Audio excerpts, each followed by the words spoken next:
Moody's avertit. L'euphorie de l'IA pourrait coûter très cher. Tout le monde parle de révolution, de productivité infinie, de croissance sans limite, mais au même moment, une grande agence de notation décrit un scénario où les actions liées à l'intelligence artificielle pourraient chuter de 40 % en quelques mois. Voilà la contradiction. L'actif présenté comme l'avenir de l'économie mondiale est aussi celui que certains considèrent aujourd'hui comme le plus vulnérable. Et si tu as de l'argent investi, si ton épargne retraite dépend des marchés ou si ton emploi est exposé à la tech, ce n'est pas une histoire abstraite. C'est potentiellement ton patrimoine, ton travail, ta stabilité financière qui sont en jeu. Parce que selon ce rapport, le risque ne s'arrête pas au cours de bourse. Il peut se propager aux banques, aux fonds de pension, au crédit, puis à l'économie réelle. Les analystes de Moody's, dirigés par Vincent Gustoph, ne parlent pas officiellement de bulle, mais ils tracent une trajectoire précise, une baisse rapide comparable à des épisodes que les marchés connaissent trop bien. Et quand une chute de 40 % devient un scénario crédible, ce n'est jamais anodin. La vraie question n'est donc pas de savoir si l'IA est prometteuse. C'est de comprendre ce qui se passe si cette promesse met trop de temps à se concrétiser.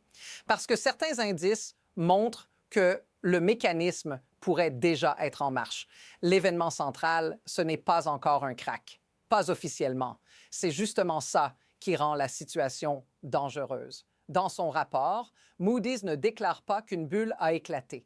Elle décrit un scénario où les valorisations des entreprises liées à l'IA chutent brutalement jusqu'à 40 % dans les prochains mois, pas dans 10 ans, pas dans une hypothèse lointaine, dans un horizon immédiat. Et ce détail compte, parce que lorsque l'immobilier a chuté d'environ 40 %, tout le monde a fini par appeler ça une bulle. Ici, la mécanique est similaire, mais le rythme pourrait être plus rapide. Les marchés sont déjà positionnés, le capital est déjà engagé et surtout, toute une partie de l'économie parie sur une chose très précise, que l'IA commence rapidement à produire des résultats financiers tangibles. Moody's va plus loin. Le rapport explique que si cette correction se produit, elle ne restera pas confinée aux actions technologiques. Il décrit des canaux de contagion capables de transmettre le choc aux banques, aux fonds de pension, aux gestionnaires de crédits privés, puis jusqu'aux consommateurs. Autrement dit, ce n'est pas seulement une histoire de trader ou de start-up, c'est une chaîne. Et maintenant, pose-toi cette question parce qu'elle change complètement la lecture de l'événement. Si autant de capitaux ont afflué vers l'IA en partant du principe que les revenus viendraient plus tard, que se passe-t-il si ce plus tard arrive trop lentement? Qui absorbe la perte en premier et qui reste coincé quand la porte se referme? C'est là que cette histoire cesse d'être un simple avertissement théorique, parce que les signaux que Moody's surveille ne sont pas hypothétiques. Certains commencent déjà à apparaître et quand tu les mets bout à bout, le tableau devient beaucoup plus inquiétant. Le premier point clé est le suivant. Ce risque n'est pas théorique, il est chiffré. Dans le rapport, Moody's décrit explicitement un scénario où les valorisations des entreprises liées à l'IA pourraient chuter de 40 % dans les prochains mois. Ce n'est pas une rumeur de marché. Ce n'est pas un commentaire sur les réseaux sociaux. C'est une hypothèse posée par une grande agence de notation connue pour mesurer le risque systémique, pas pour faire du sensationnel. Et ce chiffre, 40 % n'est pas anodin. Quand les prix de l'immobilier ont chuté d'un ordre de grandeur similaire, le mot « bulle » a fini par s'imposer. Ici, Moody's évite ce terme, mais remarque ce qu'il ne conteste pas, l'ampleur de la baisse potentielle, ni la vitesse à laquelle elle pourrait se produire. Une chute de cette taille sur un secteur aussi central n'arrive jamais dans le vide. Voici pourquoi ce détail change tout. Le rapport explique que la douleur ne resterait pas limitée au marché actions. Il décrit des mécanismes précis par lesquels les pertes se propageraient vers les banques, les fonds de pension et les gestionnaires de crédits privés. Puis, étape suivante, vers l'économie réelle et le consommateur. Ce n'est pas une opinion. C'est une chaîne de transmission du risque. Et maintenant, fais une pause mentale ici, parce que c'est là que l'histoire bascule. Le pari collectif sur l'IA repose sur une hypothèse simple, que les flux de trésorerie arriveront avant que le financement ne se tarisse. Mais si les revenus tardent, même légèrement, la question n'est plus « est-ce que l'IA est prometteuse ?»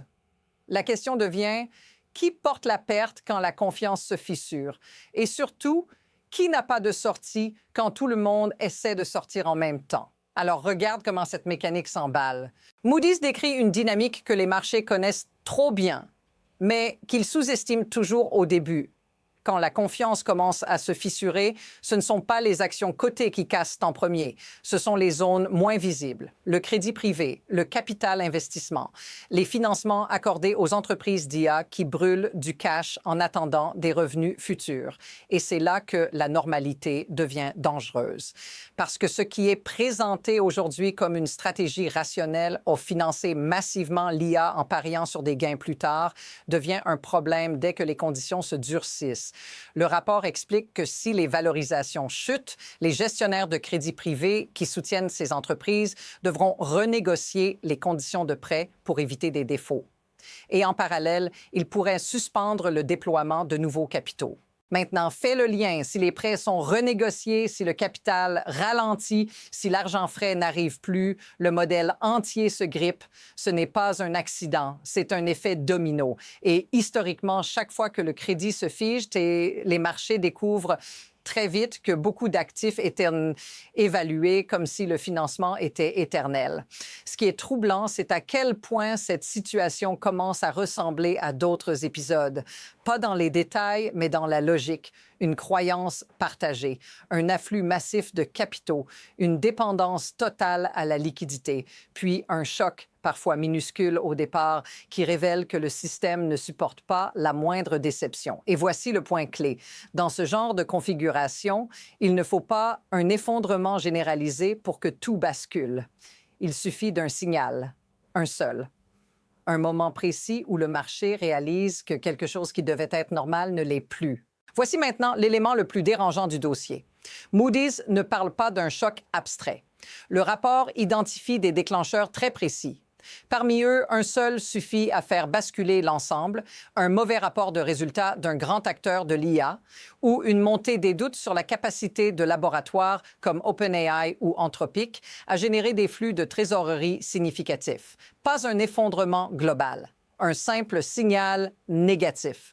Et c'est là que la contradiction devient flagrante. D'un côté, le capital continue d'affluer. Dans la première moitié de 2025, plus de la moitié de tout le capital risque investi s'est dirigé vers des startups d'IA. De l'autre, une réalité mathématique demeure. Environ 90% des startups échouent dans les 5 premières années. Tant que le crédit reste abondant, ce risque est masqué. Mais dès que le financement ralentit, il réapparaît brutalement. Moody's souligne que les grandes banques se disent peu exposées. Techniquement, elles ne prêtent pas directement à ces entreprises.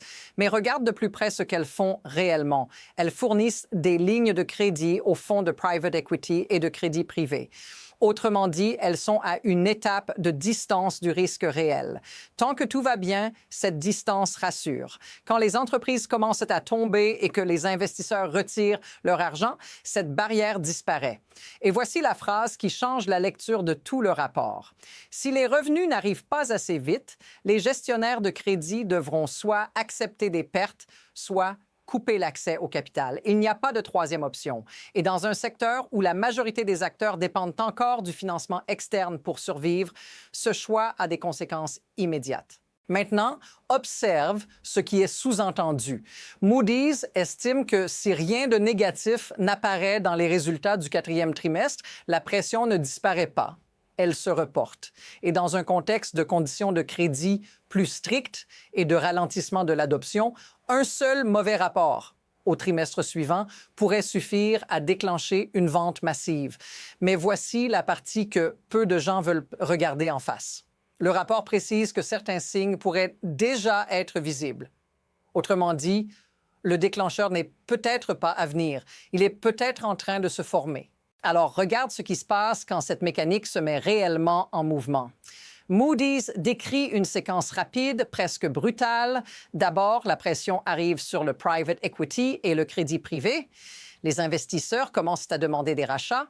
Les véhicules ouverts, ceux qui promettaient de la liquidité, se retrouvent sous tension. Des limites de retrait apparaissent. Puis, dans certains cas, des suspensions. Et c'est là que le temps joue contre tout le monde. Parce que pendant que les retraits sont bloqués, la valeur des garanties continue de baisser. Le rapport souligne que beaucoup de ces actifs sont peu échangés et ne sont pas valorisés en continu. Autrement dit, les pertes ne sont pas visibles jusqu'au moment où quelqu'un essaie de récupérer son argent. Exactement comme lors de la crise financière mondiale, quand tout le monde a voulu sortir en même temps et qu'il n'y avait plus d'acheteurs. Ensuite, la pression remonte d'un cran. Les institutions financières resserrent le crédit. Les lignes sont gelées. Le financement que toutes les entreprises d'IA disent être vital pour gagner la course disparaît presque du jour au lendemain. Et sans crédit, la fameuse dépense massive en IA s'arrête net. Pas progressivement, brutalement. Puis vient l'effet de masse. Les gestionnaires d'actifs et les fonds de pension commencent à vendre. Les indices reculent. Les fonds indiciels amplifient le mouvement. Plus les prix baissent, plus les ventes s'accélèrent. Et même les assureurs peuvent se retrouver exposés à des risques juridiques liés à cette chute rapide des marchés. À ce stade, la question n'est plus de savoir si une correction de 40 % est possible. La question devient, qu'est-ce qui pourrait encore l'empêcher? Parce qu'une fois que ces trois éléments sont empilés, retrait, gel du crédit, vente forcée, le système perd le contrôle de sa propre vitesse. Et pose-toi cette question parce qu'elle est centrale. Que se passe-t-il si ce processus ne s'arrête pas rapidement?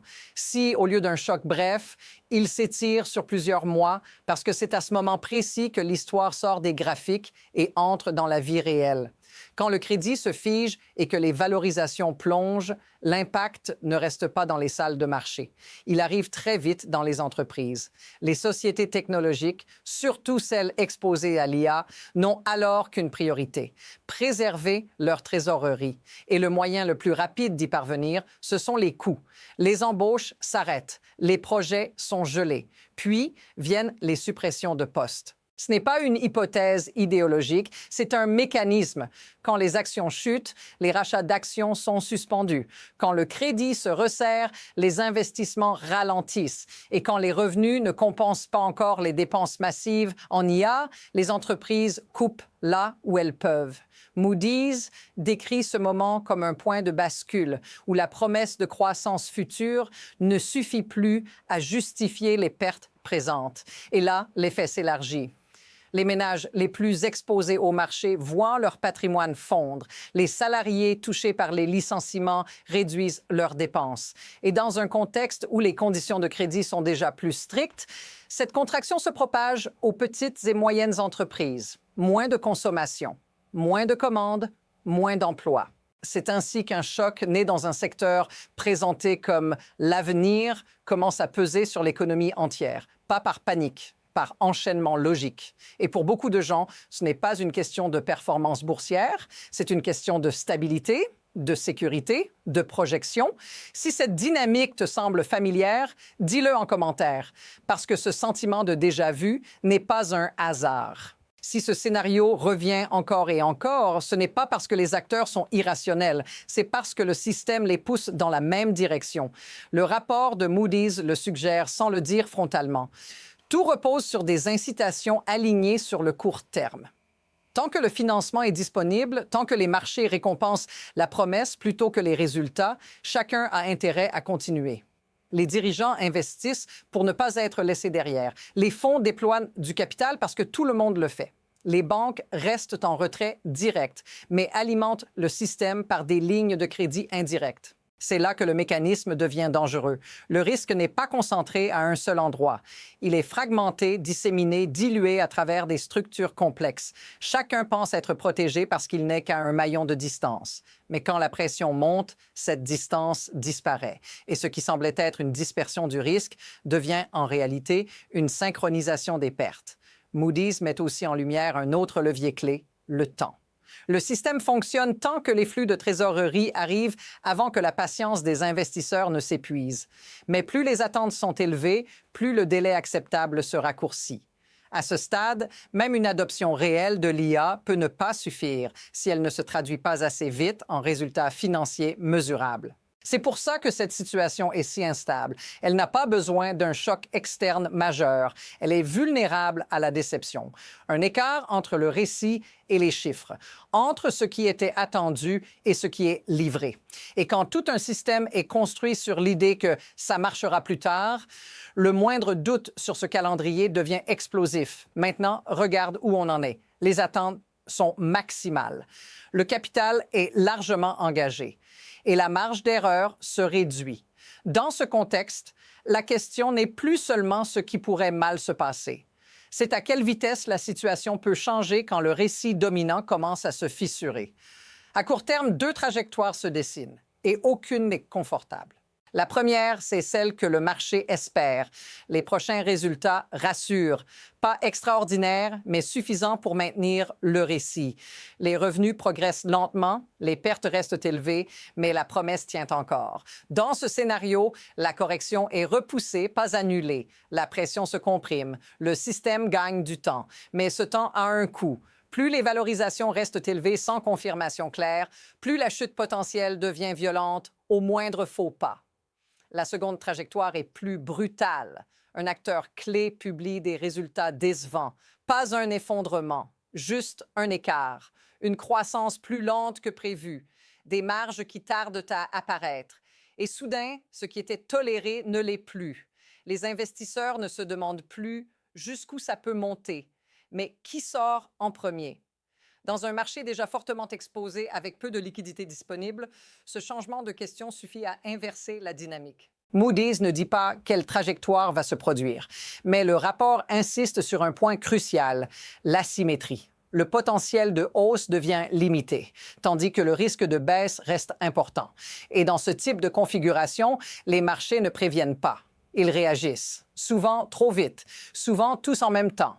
C'est pour ça que le moment est si délicat, parce que les décisions qui comptent le plus sont prises avant que le mouvement soit visible, quand tout semble encore calme, quand le consensus est encore confiant et quand la majorité pense qu'elle aura le temps de s'adapter. Mais l'histoire des marchés montre autre chose. Les grandes inflexions ne laissent que très peu de marge. Et quand le récit dominant commence à changer, il est déjà trop tard pour réagir tranquillement. Alors voici l'idée clé qui relie tout ce que tu viens d'entendre. Cette histoire n'est pas vraiment une histoire d'intelligence artificielle. L'IA n'est que le vecteur. Le cœur du problème, c'est le même que dans chaque cycle majeur. Quand tout un système mise sur demain pour justifier aujourd'hui, le moindre retard devient un risque systémique. Ce que Moody's met en lumière, ce n'est pas une technologie défaillante. C'est une dépendance collective à une promesse encore incomplète. Relie toute la séquence avec ce prisme. Des valorisations élevées, un afflux massif de capital, une croyance largement partagée, des structures de financement qui supposent que le crédit restera disponible et surtout une tolérance extrême aux pertes présentes tant que l'histoire du futur reste intacte. C'est exactement comme ça que les cycles se construisent et exactement comme ça qu'ils se brisent. La question finale n'est donc pas « est-ce que l'IA va changer le monde ?» Elle le fera probablement. La vraie question est plus inconfortable. À quel prix et pour qui si la transition prend plus de temps que prévu? Parce que les marchés ne récompensent pas la patience. Ils sanctionnent le décalage. Et voilà pourquoi ce moment compte. Pas parce qu'un crack est garanti, mais parce que l'équilibre est fragile, parce que les attentes sont extrêmes et parce que quand tout le monde regarde dans la même direction, le danger vient rarement de là où on l'attend. Si tu veux comprendre ce qui se joue vraiment dans les prochains mois, pas les titres sensationnalistes, pas les promesses marketing, mais la mécanique profonde derrière les mouvements de marché, abonne-toi. Ce n'est que la première couche de l'histoire. Et la suite est déjà en train de s'écrire.